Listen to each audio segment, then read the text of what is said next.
FAO will come in to help you because we see the zeal you have as a young entrepreneur. Some people think agriculture is for the poor and all that. It's something that will make you rich. Yeah, and proud. It's something that will make people call you ma. And also, yeah.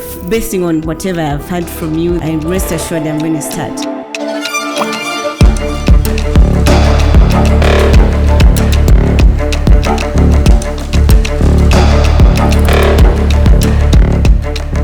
Hi, happy to meet you at this Unmoderated Youth Podcast. I'm Angela from Uganda, Kampala.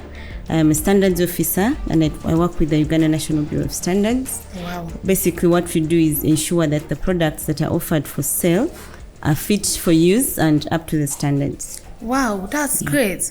I'm Esther from Sierra Leone, Konodi Street, which all people know to be the breadbasket of my nation.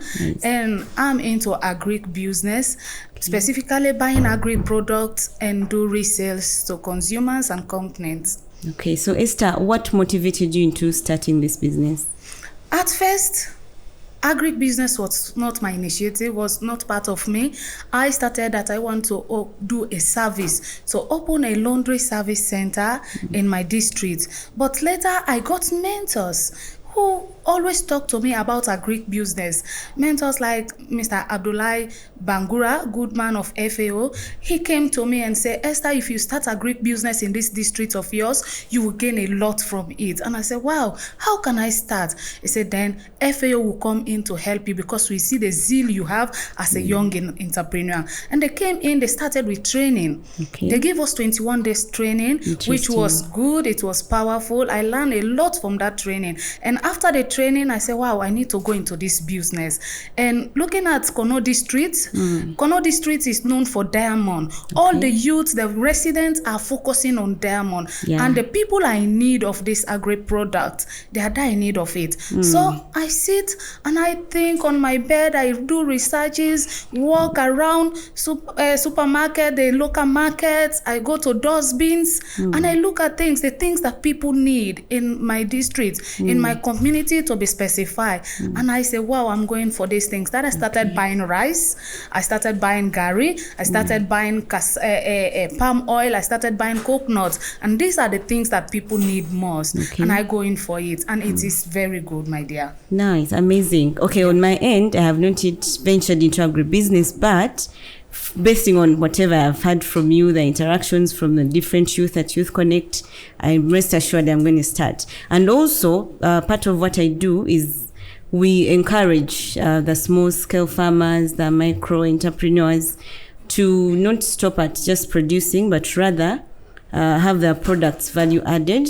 And this helps them to enlarge their markets and all that. So what was the challenges when you started at first? Because talking to farmers, maybe some are educated, some are uneducated, to buy the ideas of yours, to start adding value to their produce, to their products.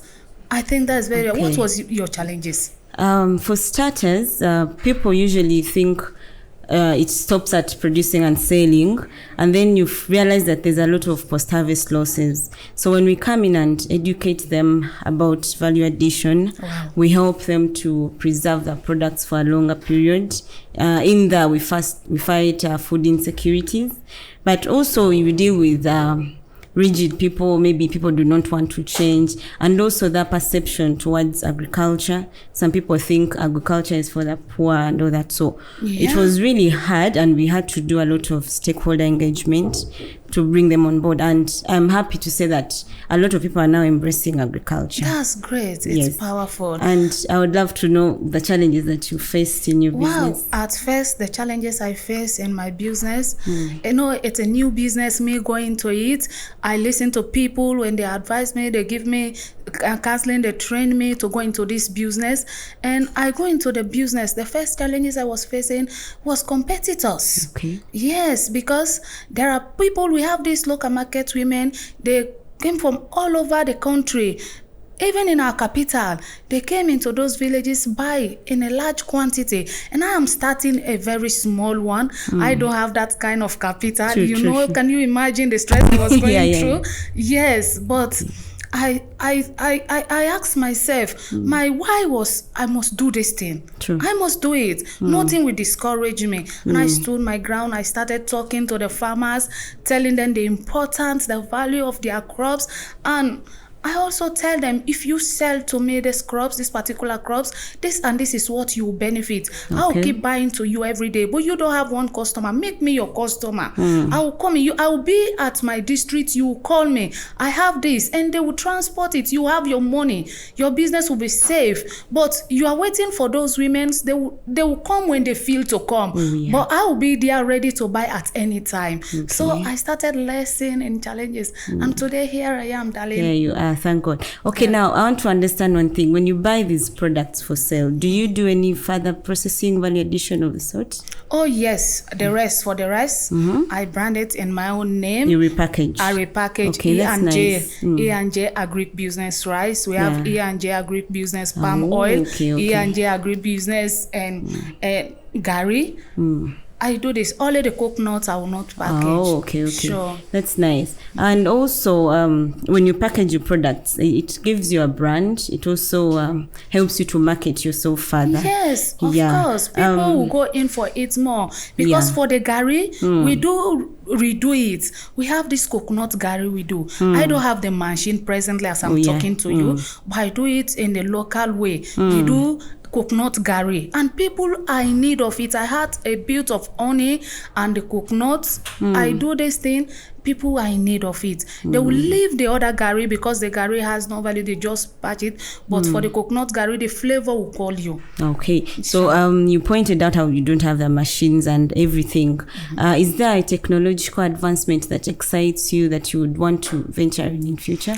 Sure. If I have the machine, I'll be glad to improve my business in that angle. Yeah, because technology is advancing by the day. Every day. So talking to the farmers, have you ever told these farmers the importance of technology in agriculture? Yes. Do they know the importance of agriculture? How technology do help them in their farming system? Yeah, first of all, when they bring technology on board, they increase on their productivity. And in this way, like I had mentioned earlier, they would preserve their products better when you employ the new advanced technologies. And also you look at the safety of the food. In many cases, when the food is handled manually, there are very many chances of cross-contamination and all that. That's great. And from in my country, I say kudos to FAO and other organizations that are helping people, that are helping farming, that are helping to develop agriculture in my country. They bring the awareness of people to know how to purify. For poultry, those that has poultry in my district, cannot to be specified, they all have freezers. That was provided to them by FAO, freezers and solar. Now their eggs, they will have fresh eggs in the market. And that tells us that technology is very much powerful in the agricultural sector. Yeah. On that point, I also thank FAO because much as we try to do stakeholder engagement, they also come in to educate these people. So by the time you go there, you find that some people are actually informed. Yeah, so are there any skills or resilience that has helped you to push with your business? The skill and resilience that will help me to push my business. One is patience. Being an entrepreneur, you should be ready to learn every day. You should not be limiting yourself to learning. You create new ideas for old practice. Bring a new idea for old practice. You should be you should bring innovative ideas. You should be innovators as an entrepreneur. That will help your business to grow. Okay, well done. So what do you see your business in the next 5 years? Wow, I see my business in the next 5 years spreading all over Sierra Leone, not only Kono district, but me having branches all over Sierra Leone. I will be the most happiest woman, and that's my vision, and I'm working on it by the special grace of God. And I hope partners also are ready to help me, because if they see the seriousness and how higher and how hard I'm pushing for this business to grow, they will come in to help. Okay, good. So as we both know, in businesses, it's not all good. Yeah. It's not a bed of roses. So how do you handle those days when things are not going well? Well, I have my weekly schedules. Okay. I have my weekly schedules. I have time for work. I wake up very early in the morning, like 6. I have time for work, check on my business, see how it's running, go to my how do I call? I go to stores, I check what is in the store, take stock, go to the shop, I check, I meet with my sales girls, talk to her. I do a lot of that. I call customers where I get the product. I call them. If I don't allow my items to short in the store, because that will rain down the business. Then at the end of the day, I have time for my family also. Oh, nice. Family will not go out. The business has its own time, and also family has its own time. Okay. So they all work side by side, and we are doing well. Amazing. So I want to know, working in the bureau, and you being a family person, and you are working, yes, you have a family. How? And I know this work because you have to work. You are not just sitting. Trips and all that. Yes, a lot of trips. Yes. How your family is coping with these trips? Of course, like everyone, you must have a work-life balance. You talk to your partner, you find a way of working it out.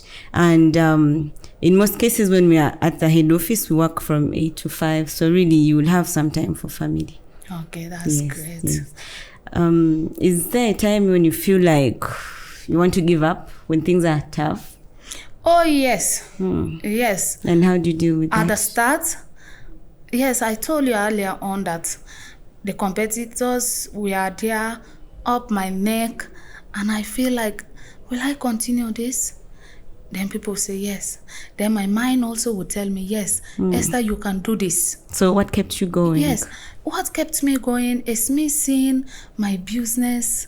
I see people, the kind of love they are showing me, the interest people are putting into the business. They are coming to buy. Even if I don't want to go in for stock, they will prompt me to go in for stock, because they will tell me, we don't want to short of these things.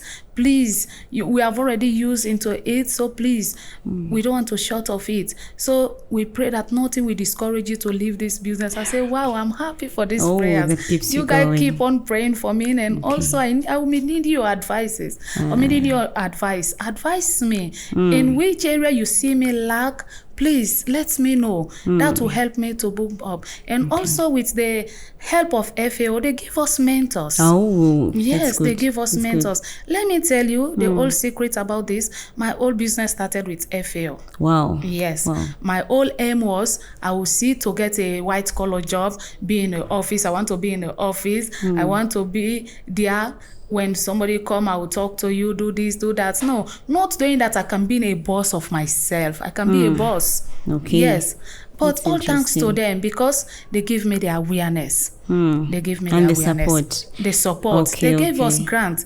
I told you the last time we went for this grant. The first grant of FAO in Sierra Leone, I came first. Wow. We went for the exam. We went for the panel interview. We came on proposal to write a business proposal.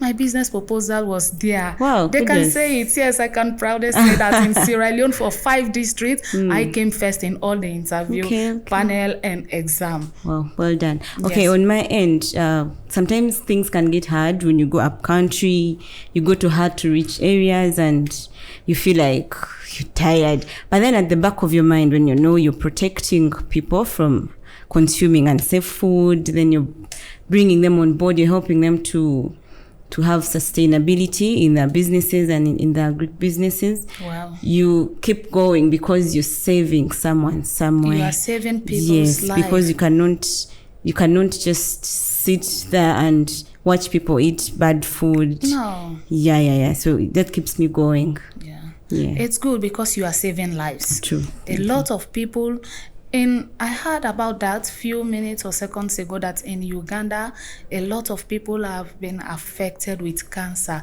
because of food, the type of food they eat, the chemical food.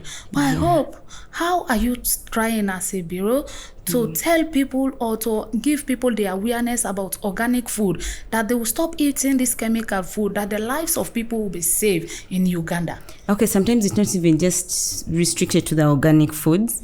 I'll give you an example of maize.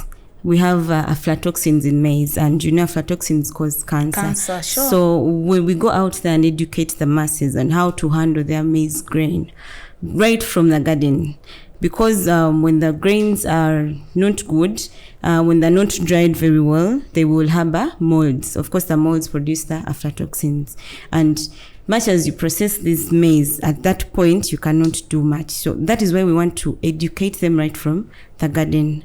And also we do a lot of stakeholder engagement. We engage the academia, the policy makers, we engage the consumers themselves, because these are the people that we are trying to protect. So we do continuous engagement. That's great. For my own side, Yeah. in my country, Sierra Leone, and with the intervention, whatever I say, I quote FAO, because they are doing a lot in that country. They great. came up with the idea of the greenhouse. Yes, everything that people are going in for now is organic. Okay. We want to limit this chemical food because it's causing harm. That's It's true. killing a lot of people. So we focus on organic. Even the vendors I buy to, the farmers, I tell them, most of them are a product of FAO. So FAO teach us about the greenhouse, organic food. Yes, you go in for organic food, it helps. Okay. It helps. The poultry people, the poultry farmers, they go and meet the poultry farmers. They will help them with the organic manure, the waste from the chickens and other things. They use this waste to grow.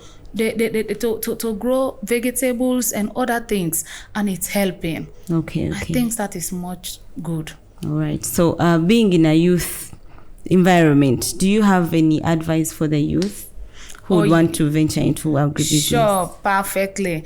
I want to talk to all youths out there. Yes, be focused, be sober-minded, be resilient. Don't give up. True. Start something small. We all started small. You don't see it until you have something big. You can start small, and from that small, you will become great. Expand, A lot of people will benefit from you. That's But true. don't be sitting there, I don't have this, I don't have it. We all didn't come from a rich background. We started it from small. From nothing, and today something is coming out. That's and true. a lot of people are benefiting from it.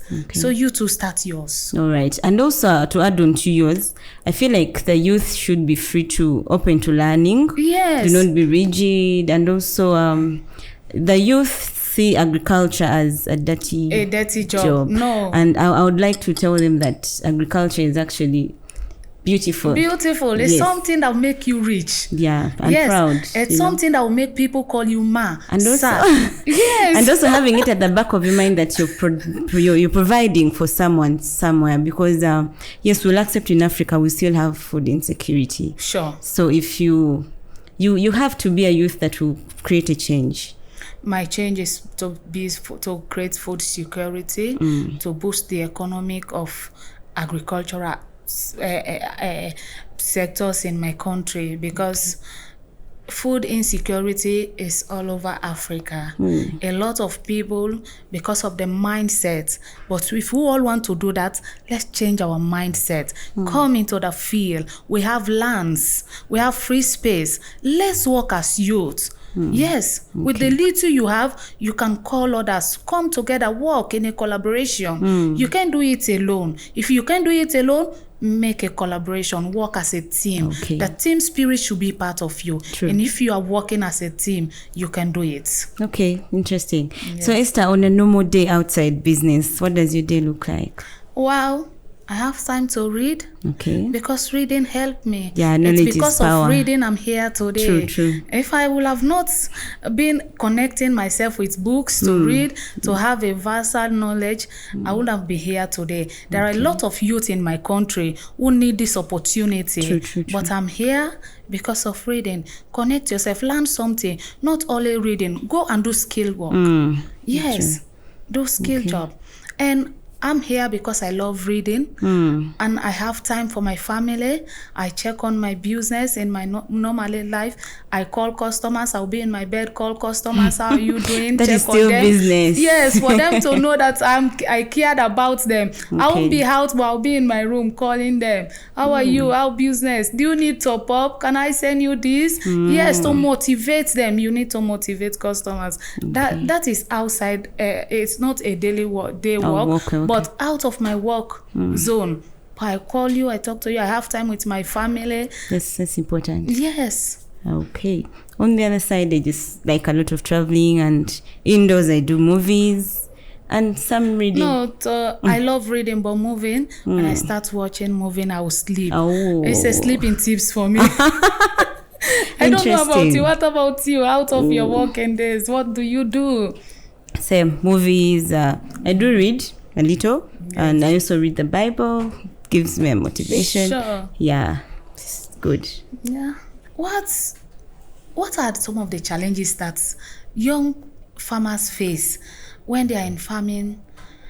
I don't know, the challenges they face to do. You are working in a bureau, not so? Yes, please. In time of stamping, documentation, what are some of these challenges they face? How do they take it? How do they accept it?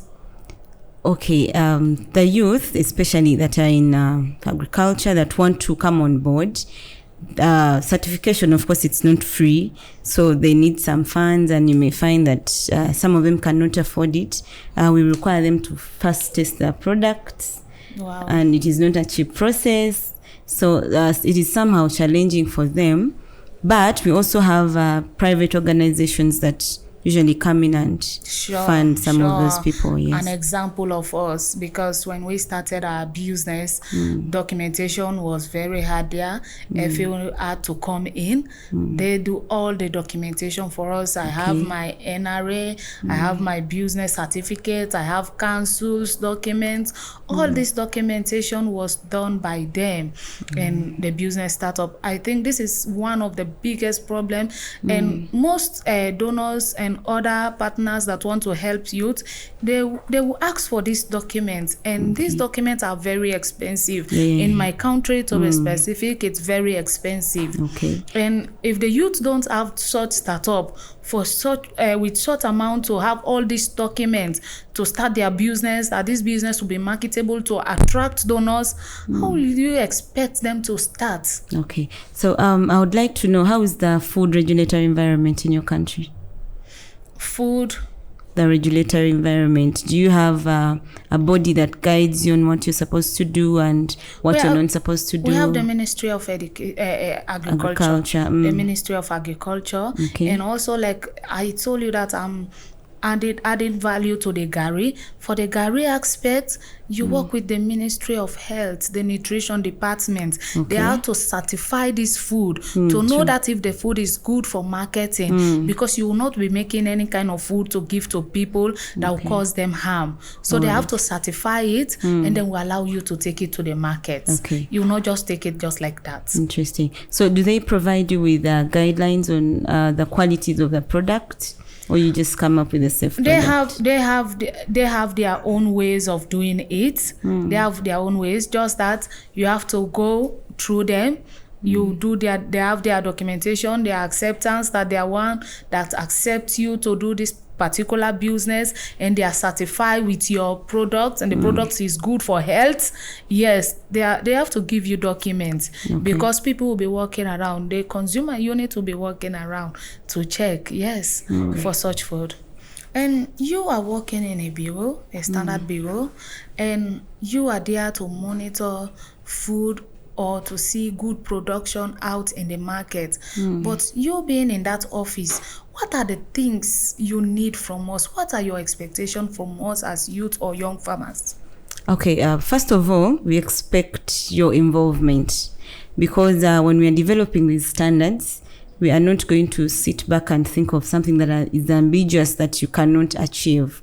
For example, if I want a certain percentage of moisture in a certain food, we have to engage you to tell us your processes and what you're able to deliver, so that we can streamline our standards. And also, we would require you, the producers, to be open to buy these standards and read them and understand them. Okay. Because at the end of the day, you need them for producing good products. Sure. Yeah.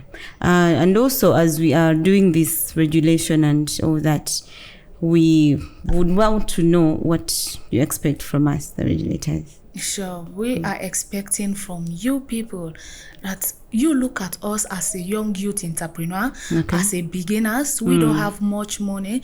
There should be a room to help us. Yes.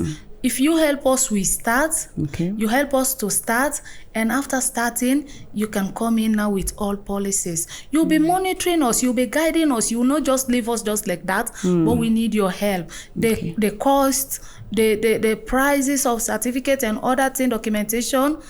You look into it. These are young youth entrepreneurs. They want to come. They want to come into the field. They want to do something. Buy our ideas. True. You see the ideas, go through our ideas, and if the ideas are good, buy it and help us. When we started growing, you come in with your policies. But starting with policies, it's very difficult for us. Okay, policies will always be there, and the good thing is we work closely with the private sector, and we have people that are willing to sponsor these services. What the youth have to know is to keep themselves visible, be vibrant, be there. These people will always come in and sponsor you. Yeah, if you are vibrant, okay, looking at our case, if FA will have not come in, where should I start? But because you put yourself out there and you competed. I put myself, but because of the zeal I have, other youths out there don't have the zeal. Yeah. Let sensitization start. It is already on. Thank you very much, Angela from Uganda. This conversation with you is something bigger. I've learned a lot from you. Sierra Leone heard about you. Okay. It is a good one. I'm very happy talking with you today. Thank you for sharing your ideas with me. You're welcome. Yeah. Thank you, Esther, for these insights. I'm really excited to start, and I hope we'll keep in touch. Yeah. Sure. True. Okay.